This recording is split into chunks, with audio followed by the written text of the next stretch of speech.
प्रतापदादा अडसड यांची मतदारसंघात मुसंडी अभूतपूर्व प्रचाराने भरला विजयाचा हुंकार। महाराष्ट्राच्या राजकारणात सुसंस्कृत, संयमी व शांत स्वभावाला सुपरिचित प्रतापदादा अडसड हे दुसऱ्यांदा निवडणूक रिंगणात असून महायुतीकडून भाजपाच्या वतीने धामणगाव मतदारसंघात त्यांनी प्रचारात मुसंडी मारली आहे। प्रतापदादा अडसड व त्यांच्या अर्धांगिनी सौ कृष्णा यांच्या प्रचाराने विजयाचा हुंकार भरला आहे। जागोजागी प्रतापदादा अडसड यांचं स्वागत करून त्यांचे महिलांकडून औक्षण केले जात आहे। धामणगाव मतदारसंघातील लाडक्या बहिणी तुमच्या पाठीशी आहेत अशी उत्स्फूर्त प्रतिक्रिया यावेळी उमटत आहे। या विश्वासाच्या बळावर आपला विजय निश्चित असल्याची प्रतिक्रिया प्रतापदादा अडसड यांनी दिली।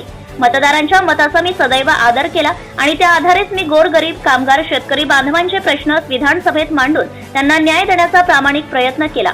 आपली साथ ही माझी ताकद अशी प्रतिक्रिया प्रतापदादा अडसड यांनी दिली आहे। यावेळी ही माझ्यावर विश्वास टाकून मला सेवेची संधी द्यावी अशी विनंती ही प्रतापदादा अडसड यांनी केली आहे। शेवटी शासनाच्या कल्याणकारी योजनांचा लाभ मिळवून देणे गरजेचे आहे। ज्या ठिकाणी मूलभूत विकास, सुविधा व मानव विकासाची सांगड असते त्याच ठिकाणी विकासाचे पर्व नांदत असते। मागील 2.5 वर्षांपासून धामणगावकर जनता विकासाचे पर्व अनुभवत आहे। हीच विकासाची शृंखला अबाधित राखून विकास चक्र अधिक गतिमान करण्यासाठी आपण पुन्हा आशीर्वाद द्यावे असे आवाहन महायुतीचे उमेदवार प्रतापदादा अडसड यांनी मतदारांना केले आहे। Subscribe now and press the bell icon. Never miss an update.